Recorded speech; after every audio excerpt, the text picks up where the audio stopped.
আসসালামু আলাইকুম listeners, ভৌতিকতার 166তম episode আপনাদের সবাইকে জানাচ্ছি সাদর আমন্ত্রণ।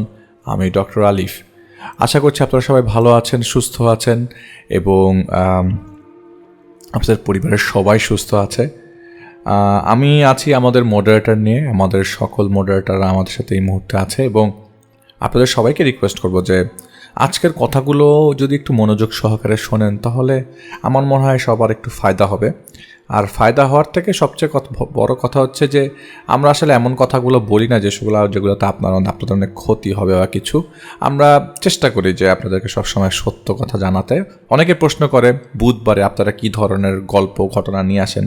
আপনি ছোটো করে আমাদের আজকের এপিসোডটা শুরু করার আগে আপনাদের বলতে চাই যে আমাদের বুধবারে কিন্তু আসলে বই থেকে গল্প এই ধরনের কিছুই আপনাদেরকে শোনানো হয় মুখে।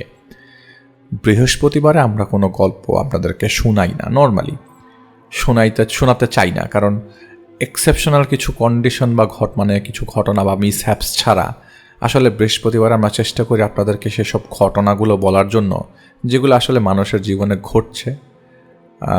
চেষ্টা করছি সেরকমভাবেই আপনাদেরকে উপস্থাপন করার। তো ছোট্ট একটা হাদিস দিয়ে আজকের এপিসোড শুরু করছি। জান্নাতের আগুন থেকে আত্মরক্ষা করো, যদিও তা খণ্ডিত খেজুরের বিনিময়ও হয়।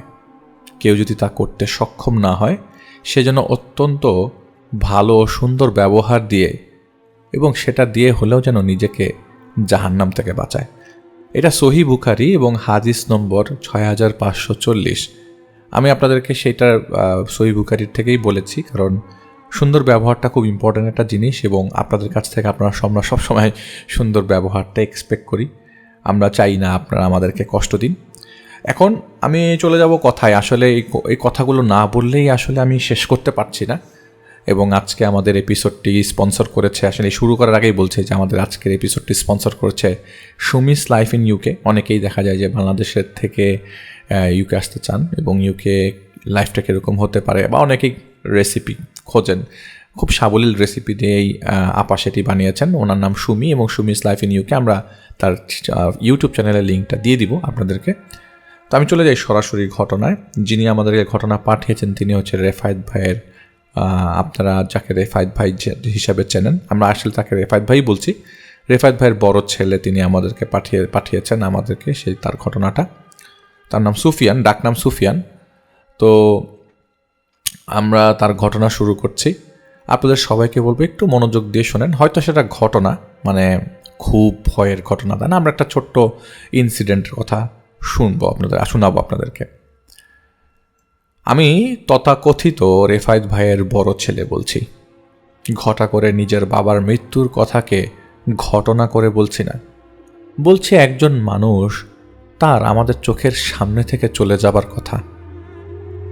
আসলে আমরা কেউই ভাবিনি তিনি চলে যাবেন। আমরা যেমন তার বেলায় ভাবিনি, ঠিক তেমনি নিজেদেরটাও ভুলে থাকি।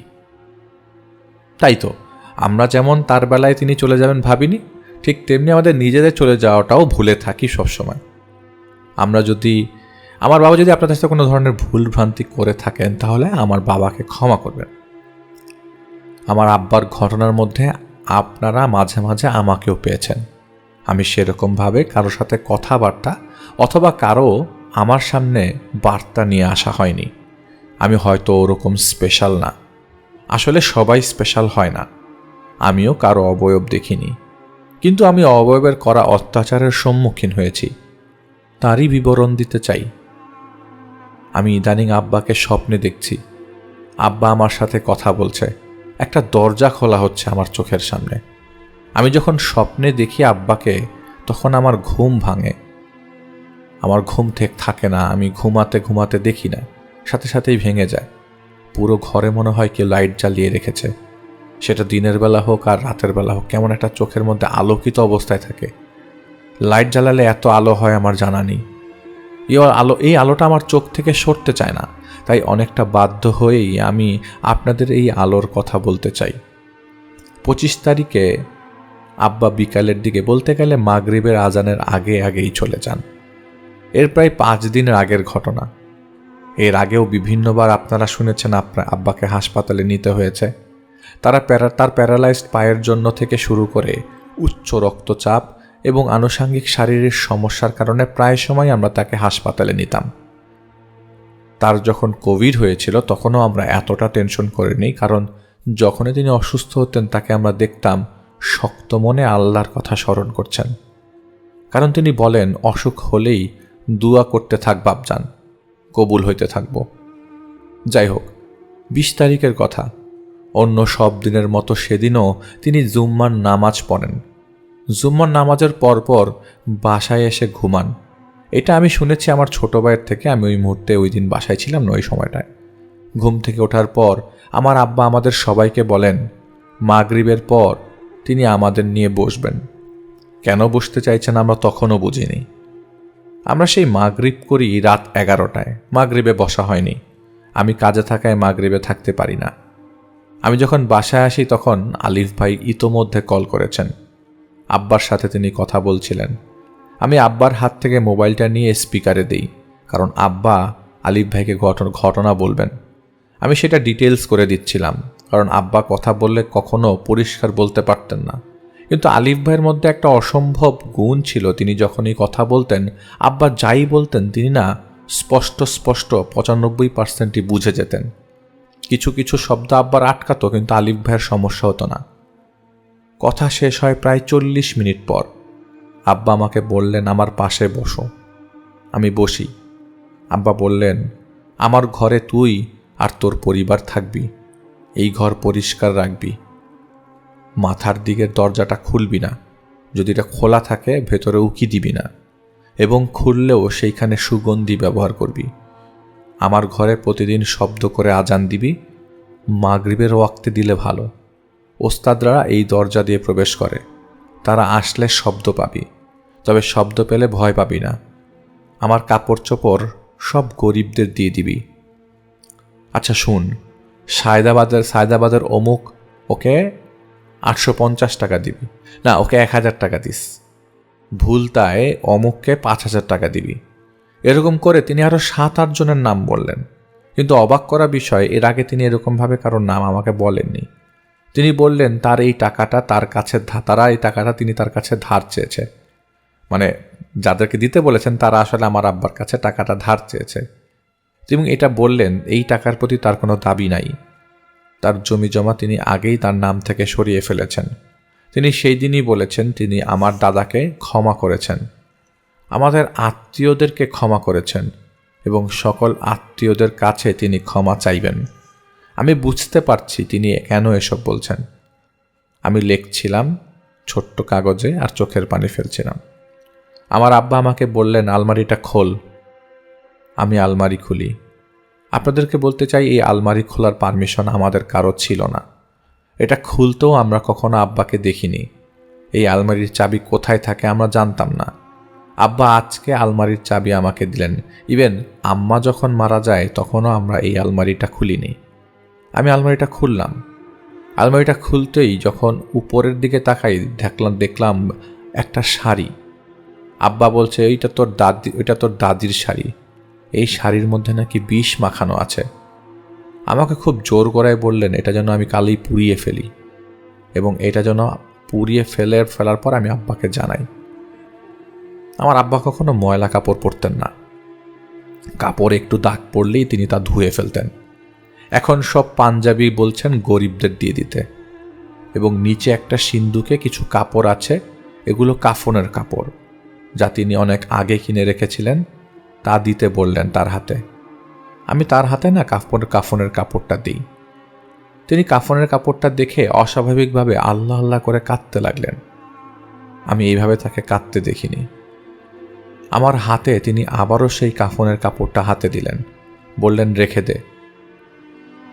সেই কাফনের কাপড়ের নিচে তিনি রেখেছেন 5 লক্ষ টাকা, 1000 টাকার 5টা বান্ডিল। সেই টাকাটা সম্পূর্ণ গরিবদের দিয়ে দিতে বললেন কালকেই দিয়ে দিতে, এবং নামও বললেন গরিবদের। 5 লক্ষ টাকা 10 জনকে দিতে, আর বললেন ব্যাংকে যে টাকা আছে সেটা যেন কালকেই আমাদের অ্যাকাউন্টে ট্রান্সফার করি। কিন্তু তা তো সম্ভব না, রবিবার ব্যাংক খুলবে। আমি এবার ভাবলাম অন্যান্য ভ্রমের মতো আমার আব্বার নতুন একটা ভ্রম শুরু হয়েছে। রাত তখন 1:20। আমি বললাম, আব্বা অনেক রাত হয়ে গেছে, এসব বাদ দেন, এখন ঘুমান। তিনি বললেন, আমি তাহাজ্জুদ পড়ব, এখন ঘুমাবো না, তুই শুয়ে পড়। তবে আমার টাকা ডিস্ট্রিবিউশন করার সময় যেন না পিছায়। খুব যে হামরি টাকা ব্যাংকে রেখে গেছেন তা না, আমার ছোট বোনের জন্য কিছু টাকা রেখে গেছেন, আমাদের 2 ভাইকে কিছু দিয়ে গেছেন। এই টাকাগুলো তার জমি বিক্রি করার টাকা। তিনি নিজ থেকে যা কামিয়েছেন সংসারের পেছনেই গেছে। যাই হোক, তার কথা ফলো করে আমি চলে যাই। আমি দরজা ভেরানোর পর লুকিয়ে শোনার ট্রাই করি তিনি কি বলছেন। গুনগুন শব্দ পাচ্ছি, পরিষ্কার শুনতে পেলাম না। তিনি কোরআন পড়া শুরু করেছেন। এখন কান্নাকাটি চলবে, সারা রাত এই কান্নার শব্দ শুনতে হবে। বিরক্ত না, আমরা আসলে এতে অভ্যস্ত। কিন্তু সেদিন রাতে আব্বা তাহাজ্জুদে কাঁদেন নাই। এটা শনিবারের কথা। সকাল থেকে তিনি দাঁড়িয়ে দাঁড়িয়ে হাঁটতে চাইছেন। আশ্চর্যজনকভাবে শনিবারে আব্বা কারো সাহায্য ছাড়াই অনেকটা সময় হেঁটেছেন। সবার সাথে হেসে হেসে কথা বললেন, মসজিদে যে নামাজ পড়েছেন। ওই দিন রাত 10টায় আমরা খেতে বসি। আমাদের বাসায় ডাইনিং টেবিলে খাওয়া হয় না, আমরা মাটিতে খাই। আমরা যখন খেতে বসছি, আব্বা হুইল চেয়ারে বসে কাঁদছেন। আমি জিজ্ঞেস করলাম, আব্বা কি হলো, আপনি এরকম চুপচাপ আচরণ করছেন কেন? আব্বা হঠাৎ বলে উঠল, জানি না, আমি হয়তো 2 দিন পর বুঝতে পারবো। আমি ভাবলাম হয়তো নতুন কেস পেয়েছেন, কারণ আব্বা অনেক সুস্থ, সব নর্মাল। টেস্ট কয়েকদিন আগে করিয়েছিলাম, সেটার রিপোর্টটা নর্মাল এসেছিল। আব্বাকে হুইল চেয়ারে করে রুমে দিয়ে আসার সময় বলল, ওদের সামলায় নিস, ওদের সামলায় চলিস, ওরা ভুল করতে পারে, ওদেরকে আদর করবি। ওস্তাদরা আসলে ভয় পাবি না, ওরা ডিস্টার্ব করবো না তোদের। তবে ছোটজনের কাছে ওরা আসতে পারে। তুই যেমনটা শক্ত, ছোটটা কথা কয় না, নরম সরম, ওরা ওরে ধরতে পারে, তুই একটু খেয়াল রাখিস। আমি বুঝতে পারছিলাম আব্বা কি বোঝাতে চাইছেন। আমি বললাম, আব্বা আল্লাহকে ডাকেন। আমি আব্বাকে রুমে দিয়ে এসে দেখলাম আব্বা ওষুধ খেলেন এবং শুয়ে পড়লেন। আমি জিজ্ঞেস করি, আব্বা অ্যালার্ম দিছেন মোবাইলে? আব্বা বলল, দিছি। আমার ঘুম ভাঙল আব্বার মোবাইলের অ্যালার্মের শব্দে। প্রচণ্ড শব্দ হচ্ছে। আমি দেখলাম শব্দ হচ্ছে যা অন্য সময় আব্বা অফ করে, কিন্তু আজ আব্বা অফ করেনি। আমি উঠে আব্বার রুমে গেলাম, দেখলাম আব্বা ঘুমাচ্ছে। আব্বা কখনো নাক ডেকে ঘুমান না। আজ দেখলাম আব্বার নাক থেকে হালকা গোঙানোর শব্দ আসছে। দেখলাম মাথার পেছনের দরজা দিয়ে কেমন একটা গন্ধ আসছে, আতরের গন্ধ। বুঝে গেলাম ওই রুমে কেউ আছে। দরজাটা হালকা ভিড়ানো, হালকা শব্দ পাচ্ছি, কেউ সুর করে কোরআন পড়ছে। এই কোরআনটার পড়ার শব্দটাও সুর করে পড়া, কিন্তু কোরআনের শব্দ, কোরআনের আয়াত, কিন্তু এত ফাস্ট আমি বুঝতে পারছিলাম না আসলে কে পড়ছে। আমি কাউকে দেখতে পারছিলাম না। আমি ওই রুম থেকে এসির বাতাসের মতো হালকা ঠান্ডা হাওয়া নিচ থেকে পাচ্ছি।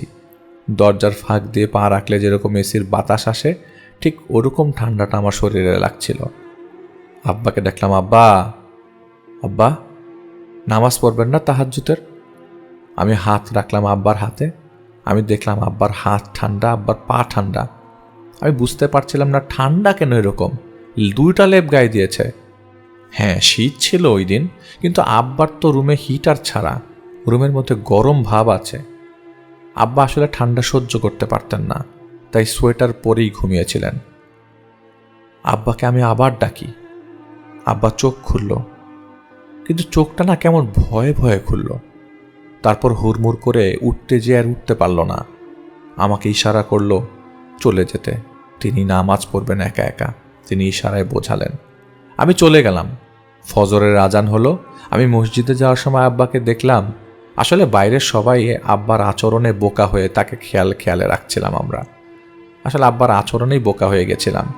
আমি যখন ফজরের আজান দেওয়ার সময় যাচ্ছিলাম, দেখলাম আব্বা ঘুমাচ্ছে। আমি একটু জোরে ডাক দিলাম, আব্বা নামাজ পড়ে নিয়েন। এরকম করে শান্তি করে আসলে আমি কখনো আব্বাকে ঘুমাতেও দেখিনি। সবসময় একটা টেনশন থাকতো, কিন্তু ইদানিং গত শুক্রবার থেকে তেমন একটা অশান্তি তার মধ্যে আমি দেখিনি, আমরা কেউই না। রবিবার সারাদিনের কর্মব্যস্ততায় আসলে আব্বার গত 2 দিনের আচরণ আমি প্রায় ভুলে গেছিলাম। রাত 9টায় বাসায় ঢোকার সময় আমি শুনলাম আব্বা নাকি সারা দিন বিছানায় ঘুমিয়েছেন, শুধু উঠে উঠে নামাজ পড়েছেন আর খাওয়ার সময় খেয়েছেন, কারোর সাথে একটা কথা বলেননি। টয়লেটেও একা একা গেছেন, কারো সাহায্য ছাড়া। আমাদের এলাকাতে একটু একটু ঠান্ডা ছিল। এরপরে আমার ছোট ভাই বলেন, আব্বা রুম থেকে না একদমই বের হচ্ছেন না, বলছেন খাওয়া তার খাটে দিতে, তার নাকি পা অসাড় হয়ে যাচ্ছে।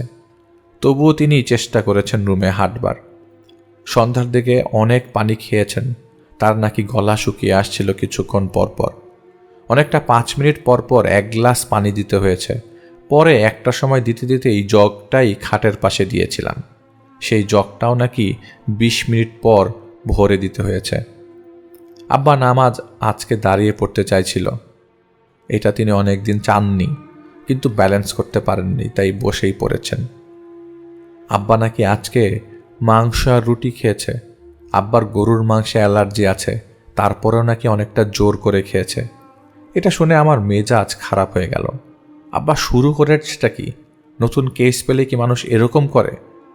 আমি রুমে গেলাম, দেখলাম আব্বা তাসবিহ গুনছেন। আমি আব্বাকে জিজ্ঞেস করলাম, আব্বা আপনার বলেন তো কেমন লাগছে? আপনি আজকে নাকি গরুর মাংস খেয়েছেন? তিনি কথা বললেন না, ইশারায় বললেন চলে যাও। আরেকটা ইশারায় দিলেন, যেটা আমরা থাম্ব বলি বা বুড়ো আঙ্গুল, বলছে যে ওই রুমে ওস্তাদরা আছে, ওখানে যেও না। কালকেও নাকি গরুর মাংস রান্না করতে বলেছে। আমাকেও আবার বলল কালকে যেন গরুর মাংস রান্না হয়, আর এটা যেন ঝাল দিয়ে রান্না করা হয়, আর সাথে একটু পায়েস রান্না করতে বলবি। তাই হলো। আব্বা দুপুরে ভাত খেলেন ডাল দিয়ে, মাংসতে হাতই দিলেন না, বললেন ভালো লাগছে না। রাতের বেলা আমি বাসায় এসে শুনলাম আব্বা নাকি শুয়ে উপরের দিকে তাকিয়ে আছেন আর চোখের পানি ফেলছেন। আমি আবারও আব্বার রুমে যাই, দেখলাম লাইটটা বন্ধ। ডিম লাইটে আব্বা নাক টানছেন। আমি জিজ্ঞেস করলাম, আব্বা কি অবস্থা? তিনি বললেন, ঘুম থেকে উঠে সাথে সাথেই চারদিকে তাকালেন, আমাকে দেখলেন এবং নিজে নিজেই বললেন, তুই যা চাবি তা যদি তোর রিজিকে না থাকে, তুই কিছুতেই তা মুখে তুলতে পারবি না, তোর ভাগ্যে সেটা থাকবে না। কিন্তু রিজিকে যদি তোর বিষও থাকে, তাহলে তুই শত চেষ্টা করেও সেটা দূরে সরাতে পারবি না। আচ্ছা, তোর দাদিরে কি আল্লাহ মাফ করব? তা আমি এই প্রশ্ন কেন জিজ্ঞেস করছে বুঝতে পারছিলাম না। আমাকে আবারও বলল, আমারে করবো আল্লাহ মাফ? আমি যে ছটফটানি দেখছি, ওই ভয়ে আমি ভয়ে আছি যে কোন দিন আমার না ছটফটানি শুরু হইয়া যায়। কালকে সকালে একটা মাওলানা আইব, আইলে আমার একটু ডাইকা দিস। আমি কথা বলার সাহস পাচ্ছিলাম না। লাইট বন্ধ করার আগে আমাকে একটা কথা বলল, লাইট বন্ধ করিস না, অন্ধকারটা যখন আইব তখন আউক, অহন লাইটটা থাক। এটাও আমার মাথায় তখন স্ট্রাইক করেনি, তবে বুঝতে পারছিলাম তিনি হয়তো কোনো কেসে আছেন, না হলে তিনি কিছু দেখতে পাচ্ছেন। মঙ্গলবার আমি কাজ থেকে একটু তাড়াতাড়ি বাসায় আসি, কারণ বাসা থেকে ফোন আসছে আব্বার শরীরটা নাকি ভালো না। আমি বাসায় এসে আব্বাকে জিজ্ঞেস করলাম, আব্বা কি অবস্থা, হাসপাতালে নেবেন চলেন। তিনি বললেন তিনি সুস্থ আছেন, জায়নামাজে নামাজ পড়বেন। এশার নামাজ পড়েই এবং আমাকে বললেন, আমার একটু অমুকের বাসায় নে তো, আমগো এলাকার ওই বাসাটাতে চলতো একটু। তো আমি সেই বাসাটা চিনি, এক চাচার বাসা আর কি, সেই বাসায় আমি আব্বারে নেই, হুইল চেয়ারেই, কারণ বাসাটা খুব দূরে না। আরেকটা কথা, আব্বার 2টা হুইল চেয়ার, একটা বাইরে নেওয়ার জন্য আর একটা বাসার ভেতর। যেটা বাইরে নেই সেটা ঘরের বাইরেই ফোল্ড করে রাখতে হয়, সেটা ঘরে নেওয়া যায় না। আমাদের বাসায় জুতো বাইরে থাকে, ঘরে বাইরের জুতো নিয়ে প্রবেশ নিষেধ। কত জুতো চুরি হয়েছে, কিন্তু তারপরও আমরা কোনো জুতো ঘরে প্রবেশ নিতে পারিনি, যেটা আমরা বাইরে পরে যাই। যাই হোক, সেই বাসায় নেওয়ার পর নিচ থেকেই অনেকটা এলাহি কাণ্ড। সেই চাচার বাসার মধ্যে বিশাল আয়োজন চলছে, তার নাতি হয়েছে। আমরা বাসায় যাওয়ার সাথে সাথেই মনে হলো এলাকার গণ্যমান্যগণ এসছে কেউ, মানে এরকমভাবে জায়গা ছেড়ে দিচ্ছে। আর আব্বাকে সবার মাঝে আমার দেখে খুব ভালো লাগছিল। আব্বা হাসছিল সবার মাঝে, টুপি পরা সাদা দাড়িওয়ালা লোকটা সবার সাথে কেমন জানি মিশে গেল। সেই চাচা আব্বাকে কি যা আপ্যায়ন করলো, এই শরবত এনে দিচ্ছে, এইটা খাবেন কিনা ওইটা খাবেন কিনা, কতগুলো খাবার সামনে নিয়ে আসলো। সে আব্বাকে পেয়ে এত খুশি হয়েছে আসলে বলার ভাষা নেই। এর আগেও আমরা আব্বাকে নিয়ে এই বাসায় এসছিলাম, তখন ইমাম সাহেব ছিলেন, আমি ছিলাম, আব্বা ছিল। আমরা এসেছিলাম রাত 3টায়। তার ছেলের বউকে তাবিজ করা হয়েছিল। ছাদের উপর থেকে সেই ছেলের বউ ঝাঁপ দিতে যাচ্ছিল। যাই হোক, সেই জিন সরানো হয়েছিল। সেই ঘরে নাতি হয়েছে, সবাই বেশ খুশি। তারা আবার অস্ট্রেলিয়া চলে যাচ্ছে, সব মিলিয়ে দাওয়াত দেওয়া হয়েছিল আব্বাকে। আব্বা সেই বাচ্চাকে সামনে আনার পর দোয়া করে দিল। সবার সামনে বলে, দেখেন, আপনাদের সবাইকেই বলি, আমি ফেরেশতা না, আমি একজন মানুষ। আমার দোয়ায় কি হবে আমি জানি না, কারণ আমারও পাপ আছে। আমি মন থেকে এই বাচ্চাটারে দোয়া করে দিলাম, কিন্তু আপনাদের বাচ্চা, বাপ মার আগে দোয়া করতে হইব। আপনারা যত্ন নিবেন সে যেন ইমানদার হয়, দোয়া করবেন সে যেন ইমানের পথে চলে, আর কালিমা নিয়ে মরতে পারে। আচ্ছা, সবাই ওই মুহূর্তে মরার কথা শুনে অনেকটা বিরক্ত স্বরূপ আচরণ শুরু করে, কিন্তু যার নাতি সেই চাচা মোটেও বিরক্ত হননি, একদম না। আব্বা ওই বাড়িতে খেলেন না, সব খাওয়া বাসায় নিয়ে আসলেন। বললেন, আমার বাসায় আমার ছেলে মেয়ে আছে, ওদের আজকে আমাদের বাসায় আজকে ভাত রান্না হয়েছে। আমি যদি এইসব পোলাও খাই, এই খাওয়ার সময় আমার না গলা দিয়ে খাওনগুলো নামবো না। যদি পারেন আমার রিজিকের খানাটা আমার একটু বাক্স করে দেন। আপনারা বিশ্বাস করেন, সেই লোক বলল, জলিল ভাই, বক্সে যাইব আপনার খানা? না, বক্সে যাইব না, আপনারা বাসায় যান, খানা যাইব এমনি এমনি। 10 মিনিট পর একটা ভ্যান হাজির, আর একটা বিশাল ডেকচি কাচ্চি বিরিয়ানি আমাদের বাসায়। আমি বুঝতে পারছিলাম তিনি অনেক কিছু কাউকে দিয়ে পাঠাবে, কিন্তু এরকম এক ডেকচি কাচ্চি বিরিয়ানি পাঠিয়ে দিবে সেটা আমি আসলে চিন্তা করিনি। আব্বা বিছানায় থেকে বললেন, এই যা, আশপাশের বাসায় খানা দিয়ায়, আর তোরাও খা, আমারে জানাইস কেমন হয়েছে খানা। যাই হোক, আমাদের বিল্ডিং সহ আশেপাশে পরিচিতদের বাসায় এই কাচ্চি বিরিয়ানি পাঠানো হলো, আমাদের বাসাও রাখা হলো। আব্বা একটুও মুখে তুললেন না। আমাকে রাত 1:30টার দিকে নক করলো। আমি উঠে মা আব্বার কাছে যাই। আমাকে বলল, তুই আমার একটু 1 প্লেটে বিরিয়ানি দে তো, খাইয়া দিহি স্বাদটা কেমন। আপনারা জানেন আমার আব্বা কখনো কাচ্চি বিরিয়ানি খায়নি। অন্যান্য খাওয়া খেয়েছেন, কিন্তু এটা তিনি খাননি। খাওয়া হয়েছিল সামনে দিয়ে, কিন্তু তিনি খাওয়ার প্রতি সেই রুচিটা নিয়ে আসেননি যে সেটা খেতে হবে। আমাকে 2 লোকমা খেয়ে বলল, জিনিসটা স্বাদ আছে রে, এটা বলে একটা হাসি দিল। এরপর 1 গ্লাস পানি খেলো এবং শুয়ে পড়ল। বললেন, অ্যালার্মটা তোর লগে লইয়া যা, আমার ফজরে রাইকা দিস। কেমন একটা গুন্ডা গুন্ডা স্বভাবের মতো আচরণ। আমি খুব একটা বুঝতে পারছিলাম না। ফজরে আব্বাকে ডাকতে আমি রুমে যাই। আব্বা কারোর সাথে কথা বলছিল। আমি লাইট জ্বালালাম, দেখলাম আব্বার চোখ বন্ধ। 1 মিনিটের মাথায় আব্বা বলল, পুকুর পাড়ে জমিরের লাশটা পইরা আছে, সেই লাশে কেউ হাত দিয়েন না, আম্মা আসতেছে, আম্মা দেখানিক। আমি ডাকলাম, আব্বা, ফজরের নামাজ পড়বেন না? আব্বা প্রথমে শুনল না। আবারও ডাকলাম, আব্বা। তিনি সাড়া দিলেন। আমাকে বললেন, ওই সাড়ায় বললেন পড়বে। উঠলেন নিজে, ওয়াশরুমে গেলেন নিজে। আমি ধরতে চাইলাম, আমাকে ধরতে দিলেন না। তিনি দেয়াল ধরে ধরে ওয়াশরুমে গেলেন, অজু করে এসে নামাজ পড়লেন বসে বসে। আমি অন্য দিনের মতো তার এই আচরণগুলো ভাবলাম হয়তো কোনো কেসে আছেন, কেউ হয়তো তাকে ভুল ভাল দেখাচ্ছেন, যেটা আমরা প্রায় সময় দেখেছি, কিন্তু এবারের আচরণগুলো একটু ভিন্ন। উঁচু করে এসে নামাজ পড়লেন বসে বসে। এরপরে বললেন, আমার একটু চিরা দে ভিজাইয়া, আর একটু সাথে দই দিবি। আমি তাকে দই চিরা দিলাম। আব্বা খেলো এবং ঘুমিয়ে পড়লো। দই চিরা তিনি অনেকদিন যাবৎ খান, সকালের নাস্তা হিসাবে। বুধবার সকালে আমাকে ডাকলো, বলল আমি যেন কাজে না যাই। সবাইকে ডাকলো, বলল, যদি দেখো আমি তোমাদের সাথে নেই, তাইলে আমারে বিদায় দেওয়ানোর জন্য দেরি কইরো না, আমারে বিদায়টা তাড়াতাড়ি দিও। আমি চইলা যাওয়ানোর পর আমার শরীরের ছবি যেন কেউ না তুলে খেয়াল রাখো।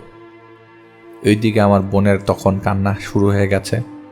তখন দুপুর 1টা বাজে। বোন কান্না করছে দেখে আব্বা বলছে, দেখো এটা আমার মনের ভুলও হইতে পারে, কান্নাকাটি করতেছো কেন? আমি তো আজকেই মরতাছি না, আমি মরতে পারি তার আগে তোমাকে বইলা রাখতেছি। কোন দিকে যেন একটা আঙ্গুল দিয়ে বলছে, তোমার আম্মা যায় হাইটা, ওই যে দেখো। এবার আমিও কান্না শুরু করলাম। দেখলাম আব্বার কথায় কেমন একটা হিতাহিত জ্ঞান নাই। আরও বলল, হঠাৎ করেই বলল, কবর দেওয়ার পর আমার কবরে নাম ফলক লাগাইবা না, কেউ আমার কবর চিনুক আমি তা চাই না। তোমরাও আমার কবরে যে শুয়ে থাইকো না, বৈশা বৈশা কান্না করো না। তোমরা কান্না করলে তো আমি ওসিয়ত করতে পারুম না। তবে আমার যাওনের সময় হইছে। তোমরা মানুষ, জীবনের তাগিদে সব ভুলে যাইবা। আমার আত্মা কথা কইতেছে, আমার শরীর কথা কয় না।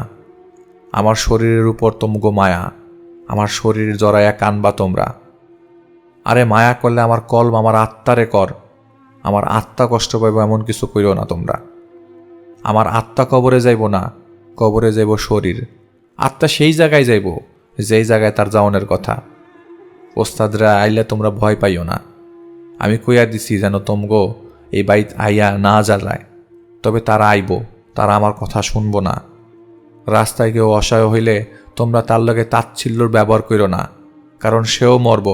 সে যেন তোমার খারাপ ব্যবহার মরণের সময় মনে না করে। আমারে খাইতে দাও। আব্বা দুপুরে খেলো। জোহরের নামাজ আব্বার পড়তে পড়তে 3টা বেজে গেল। এরপরে তিনি আসরের নামাজটাও মোটামুটি একসাথে পড়লেন। আব্বা শুয়ে আছেন এবং বলছেন, আমার গলা ভারী হয়ে আসছে, এবং বলছেন, আমার জায়নামাজের উপরে শোয়াও, আমি উঠার শক্তি পাইতাছি না, আমি ইশারায় নামাজ পড়ুম। তবে এতদিন আমরা কথা যতটা ক্লিয়ার শুনছিলাম, এবার আমরা কথা ক্লিয়ার বুঝতে পারছি না। আব্বার পাশে আমার বোন তখন কুরআন পড়ছিল। আমি হঠাৎই অ্যাম্বুলেন্স কি মনে করে যেন ডাকলাম। ভাবলাম আব্বার বুকে ব্যথা উঠেছে, হয়তো বলতে পারছে না। আর ওই মুহূর্তে সাথে সাথেই যে অ্যাম্বুলেন্স এসছে তাও না। আর আমাদের গলিতে অ্যাম্বুলেন্স ঢোকানো একটু কষ্ট। বিকাল 4:50, 25 তারিখ। আমরা আতরের গন্ধ পাচ্ছি, ফুলের গন্ধ পাচ্ছি। এটা ফুলের গন্ধ, তবে কোন ফুলের গন্ধ আমি সেটা বলতে পারছি না। আব্বা কথা বলছে না আর। একটু করে কিছুক্ষণ পর পর আম্মার নাম ধরে ডাকছে, দাদিকে ডাকছে, আল্লাহকে ডাকছে, জিকির করছে। আব্বা বলছে, আমার গলাটা শুকায় যাচ্ছে। ইশারায় পানি দিতে বলল। গলায় একটু হাত দিয়ে ইশারায় পানি দিতে বলল। আমার ছোট ভাই পানি দিচ্ছিল চামচে করে। আব্বা লা ইলাহা ইল্লাল্লাহু বলছে, কালেমা শাহাদাত বলছে। আমি বুঝতে পারছি। এরপরে 5:30 শুনতে পারছিলাম না কি বলছে। আর একটু পরেই মাগরিবের আজান হবে। একটা মসজিদে হয়ে যাচ্ছে। আজানের শব্দটা অনেক দূর থেকে শুনতে পাচ্ছি, অনেক দূরের একটা মসজিদের আজান। আমরা এতদিন আজানের শব্দ শুনি, কত আজানের শব্দ শুনি, এত মায়াবী আজান আমি অনেক দিন পরে শুনলাম মনে হচ্ছে। আসলে আমার নিজেকে মনে হচ্ছে আমি দুনিয়াতেই অনেক দিন পরে আসলাম, জানি না। অনেক দূর থেকে শব্দ পাচ্ছি। আমাদের মসজিদে 5:40 আজান দেয় আর 5:45 জামাত। আমি মসজিদে যাওয়ার জন্য রওনা হব। হঠাৎ করে একটা হুক করে একটা কাশি দিলেন আব্বা, আর একটা শব্দ করলেন, এরকম টাইপের শব্দ। আমি দেখলাম যে পানিটা আমার ছোট ভাই দিচ্ছিল সেটা আমার বোন দিচ্ছে, সেটা গড়িয়ে পড়ে গেল। অ্যাম্বুলেন্সের লোকটা ওই মুহূর্তে ফোন দিচ্ছে, কিন্তু আমার কোনো অবস্থা ছিল না ফোনটা ধরবার। আব্বা, আব্বা, ও আব্বা ডাকলাম, আব্বা শুনছে না। জোরে জোরে ডাকলাম, আব্বার মুখে মাথা রাখলাম, নিঃশ্বাস নিচ্ছে না। খুবই সাবলীল অবস্থায় আছে, কোনো জিভ টিপ বের হওয়া না, কিচ্ছু না। বাম দিকের ঠোঁটটা একটু বাঁকা হয়ে গেছে। আবার চোখটা খোলা, প্রায় 80% খোলা। আমার ছোট বোন নিচতলার আঙ্কেল, তিনি ডাক্তার আর কি, তাকে নিয়ে এসছেন। তিনি এসে আমার আব্বার হাত ধরে বললেন, না উনি নাই। সবাই কান্না আটকে রাখলো। আমি খুব অবাক হয়ে গেলাম, আমার ভাই বোনগুলো আব্বার কথা অক্ষরে অক্ষরে পালন করছে। আমি জোরে কান্না করে দিয়েছি। আমার কান্না জোরে দেখে ওরাও কান্না শুরু করেছে। ডাক্তার আঙ্কেল বললেন, ইন্না লিল্লাহি ওয়া ইন্না ইলাইহি রাজিউন বলে চোখটা বন্ধ করে দিলেন। উনি ওই মুহূর্তে আমাদের রুম পরিষ্কার দেখে স্যান্ডেল বাইরে রেখে আসলেন। তিনি ভেতরে স্যান্ডেল পরে ঢুকেছিলেন।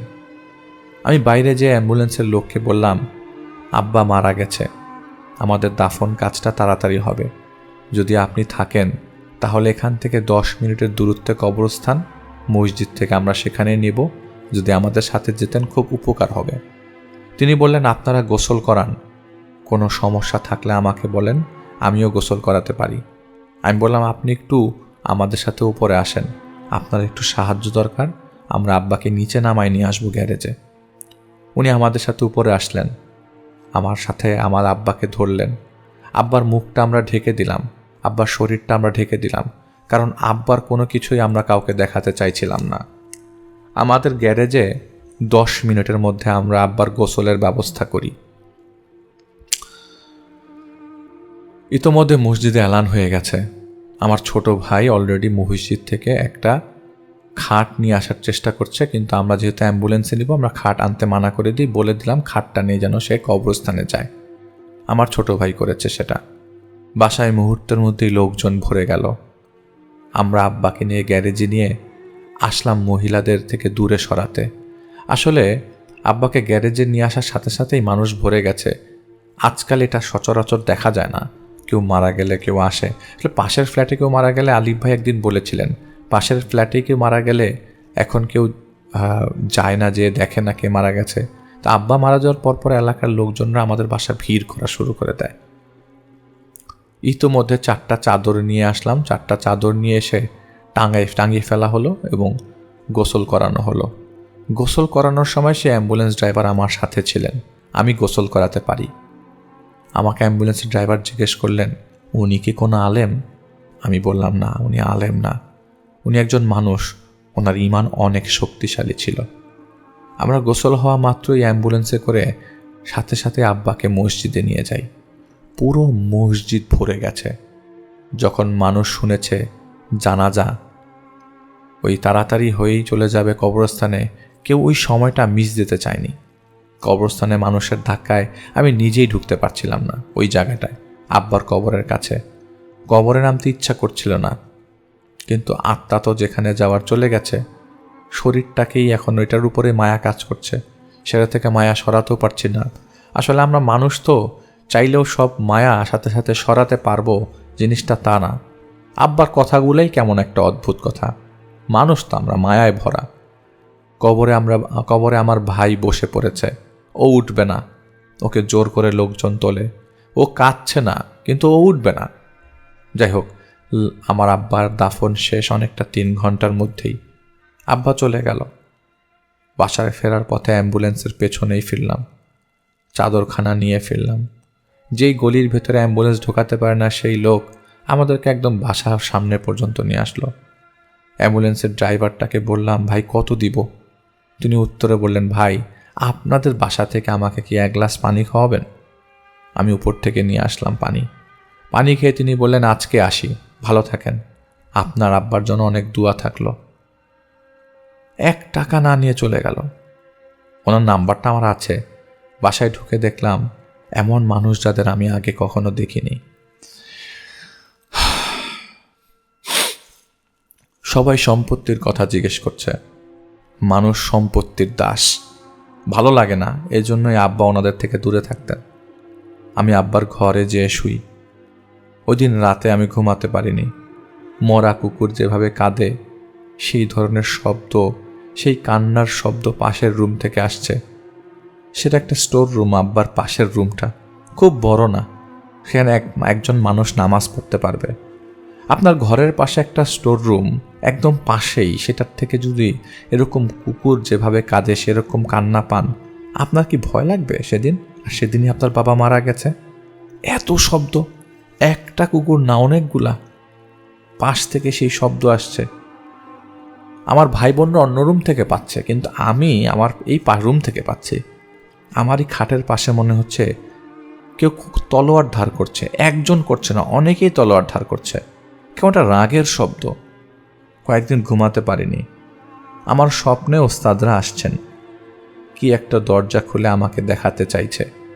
আমি স্বপ্নেই চোখ বন্ধ করে দিচ্ছি, দরজা খুলছে আর চোখের মধ্যে কি যেন একটা আলো। আমি আব্বার ডাকের শব্দ পাচ্ছি। ঘুম ভাঙে, দেখি সকাল। জানালা দিয়ে রোদের আলো চোখে পড়ছিল। ঘুম থেকে উঠে দেখি টেবিল ভর্তি খাবার আর বাসা ভর্তি মানুষ। ড্রয়িং রুমে সব মুরব্বীরা, এই যারা টাকা চেয়েছিলেন তারাও, আবার যাদের টাকা দিতে বলেছিলেন তারাও। আমি দিয়ে দিয়েছিলাম, সবার টাকা দিয়েছিলাম, কিন্তু তারাই এসছে অনেক খাবার দাবার নিয়ে। আমার ছোট ভাই ইতোমধ্যে এই খাবারকে খাওয়ানোর জন্য ফকির মিসকিন নিয়ে এসছে। এই খাবার তাদের সার্ভ করছে নিচে। সে অ্যাম্বুলেন্সের লোকটাকে কল করা দরকার, দাবির নিচে পড়ে গেলে সমস্যা। আমি লোকটাকে কল করলাম, সে বলল, ভাই আপনার টাকা তো আমি নিব না, নিজের বাবার জন্য অ্যাম্বুলেন্সে চালালে, অ্যাম্বুলেন্সে লাশ নিয়ে গেলে আমি নিতাম। আমি বললাম, ভাই দাবি রাখেন নাই তো? তিনি বললেন, একটা দাবি রেখেছি, আরেকদিন আপনার বাসায় এসে এক কাপ চা খাবো, এটার দাবি আছে। আমি বললাম, আচ্ছা আসেন, আপনি সবসময় আপনার জন্য ওয়েলকাম। মানুষ ভালো, মানুষ আসলে শুধু মুখোশটা বদলায়, শয়তানের প্ররোচনায় খারাপ কাজ করে, কিন্তু মানুষ ভালো হয়েই জন্মেছে, সবসময় ভালো থাকতে পারে না। আমার আব্বার জন্য দোয়া চাই। অনেক ঘটনা পাবেন আপনারা, জানাবো আপনাদের। আব্বার কিছু ঘটনা জানানোতে হয়তো আমার ভালো লাগতে পারে, হয়তো আপনাদের মাঝে আমি আব্বাকে কিছুটা হলেও ফিল করতে পারবো। আমার সালাম নেবেন। ধন্যবাদ সুফিয়ান ভাই, আপনাকে অনেক অনেক ধন্যবাদ। আপনার ডাকনাম ধরেই ডাকছি, মনে কষ্ট নেবেন না। আমাদের অনেক অনেক শ্রোতা আপনার বাবাকে, রেফায়েত ভাইকে তথা আব্দুল জলিল ভাইকে পছন্দ করেন। আমরা যখন পোস্টটা দেই, প্রায় 2.5 লক্ষ মানুষের কাছে পোস্টটা পৌঁছায় ফেসবুকে। আমরা সবসময় এরকম পোস্ট সবার কাছে দিতে পারি না, কিন্তু আপনার বাবার পোস্ট সবাই খুব মনোযোগ সহকারে পড়েছেন, সবাই দোয়া করেছেন, অনেকে জানাজা আসতে চেয়েছেন, অনেকে কষ্ট প্রকাশ করেছেন। তাদের সবাইকে সাথে নিয়ে আপনার কাছে বলছি যে আপনার বাবার জন্য আমরা দোয়া করব ইনশাল্লাহ, এবং আল্লাহ যেন তাকে জান্নাত নসিব করেন। আপনারা ভালো থাকবেন, সুস্থ থাকবেন। আপনার পরিবার থেকে যদি কোনো কিছুর দরকার হয় আমাদেরকে জানাবেন, আমরা চেষ্টা করব ভৌতিকতার তরফ থেকে যদি কিছু করা যায় আপনাদের জন্য। আমি জানি কোনো মিলাদ হয়নি, কোনো মাহফিল হয়নি, আমি জানি শুধু ফকির মিসকিনদের খাওয়ানোর মধ্যে দিয়েই আপনাদের কয়েকটা দিন গেছে। তিনি আমাকে বলেছেন, ধন্যবাদ সুফিয়ান ভাই। যাই হোক, আপনাদের সবাইকে বলতে চাই যে তিনি আমাদেরকে বলেছেন যে তারা যেসব আসলে খাবার পেয়েছিলেন তার বাবা মারা যাবার পর, রেফায়েত ভাই মারা যাবার পর, সেই সব খাবারগুলো আসলে গরিবদের খাওয়ানো হয়েছে। এত খাবার লোক ছিল না, কোনো খাবার যেন, একটা টুকরা খাবার যেন ওয়েস্ট না হয় সেটার ব্যাপারে তারা সব সময় খেয়াল রেখেছেন। আসলে এইটাই হচ্ছে রেফায়েত ভাইয়ের প্রকৃত গড়া মানুষরা যারা ওই বাসায় থাকেন, এবং রেফায়েত ভাইয়ের ছেলে মেয়ের আচরণ রেফায়েত ভাইয়ের মতোই হবে, এটাই তো স্বাভাবিক। এবং তিনি সবসময়, তিনি যেসব কথাগুলো বলেন অসাধারণ কথা। আসলে ঘটনা সবসময় বলা যায় না ভাই, আপনারা সবাই আমাদেরকে শোনেন। রেফায়েত ভাই আপনাদের পরিচিত একজন মানুষ ছিল, ঘটনা বলা যায় না সবসময়। কিছু কিছু কিছু সময় বাস্তবের কথা জানতে হয়। আমরা আসলে মৃত্যুর ভয় করি, কবরের ভয় করি। আমাদের যাওয়ার সময় হয়ে যাচ্ছে আস্তে আস্তে। আমরা এই যে আমি আপনাদেরকে এটা বলে যাচ্ছি, এটাই থেকে যাবে, আমি থাকবো না সবসময়। কথা না বাড়িয়ে চলে যাই সরাসরি পরের ঘটনায়। মহিবুল্লাহ হুজুর একটা দুর্দান্ত ঘটনা নিয়ে এসছেন আমাদের শাওন ভাই। চলুন তার কাছ থেকে শুনে আসি ঘটনাটি। ভৌতিকগতার 166তম এপিসোডটি স্পন্সর করেছে ঢাকা কেয়ার সার্ভিস। তারা দিয়ে যাচ্ছে আপনাদের প্রপার্টি সংক্রান্ত সেবা। আপনার বাসা বাড়ি, অফিস, রেস্টুরেন্ট, ব্যবসায়িক প্রতিষ্ঠান সহ যে কোনো জায়গায় তারা দিয়ে যাচ্ছে security guard service, caretakers, cleaners, office staff, building manager, peon সহ যে কোনো ধরনের স্টাফ সেবা। পাশাপাশি আপনি যদি electrical maintenance, renovation, painting, deep cleaning, pest control এবং ফায়ার ট্রেনিং সহ PABX সিসি ক্যামেরা সংযোগ দিতে আগ্রহী থাকেন তাহলে তাদের সাথে যোগাযোগ করতে পারেন। তাদের কন্ট্যাক্ট ডিটেলস আমাদের ডেসক্রিপশনে দেওয়া আছে। তারা ঢাকা অঞ্চলেই এই সেবাটি দিয়ে থাকছেন। তাছাড়া থাকছে অন কল সার্ভিস, সুতরাং যোগাযোগ করতে পারেন ঢাকা কেয়ার সার্ভিসের সাথে। London Bridge is falling down, my fair lady.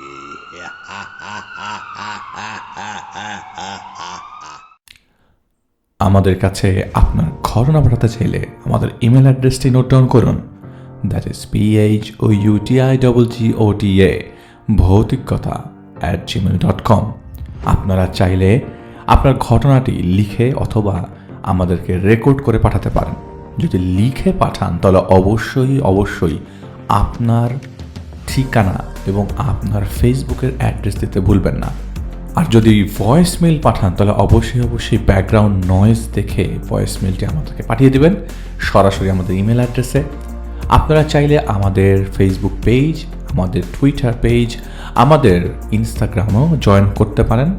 সাথে আমাদের চ্যানেলের আরেকটি কর্ণধার ইসলামের কথাতে আপনারা যোগদান করতে পারেন। সেখানে পেয়ে যাবেন নানা ধরনের ইসলামিক ভিডিওস, যেগুলো আপনাদেরকে জানান দিবে আমাদের নবীদের আমল থেকে শুরু করে ইসলামের ইতিহাস। তাছাড়া কোনো কোয়েরিজ, কোনো প্রশ্ন থাকলে আপনারা সরাসরি আমাদের ফেসবুক পেজের চ্যানেলে মেসেজ করলেই আমাদের মডারেটর আপনাদের সাথে যোগাযোগ করবে।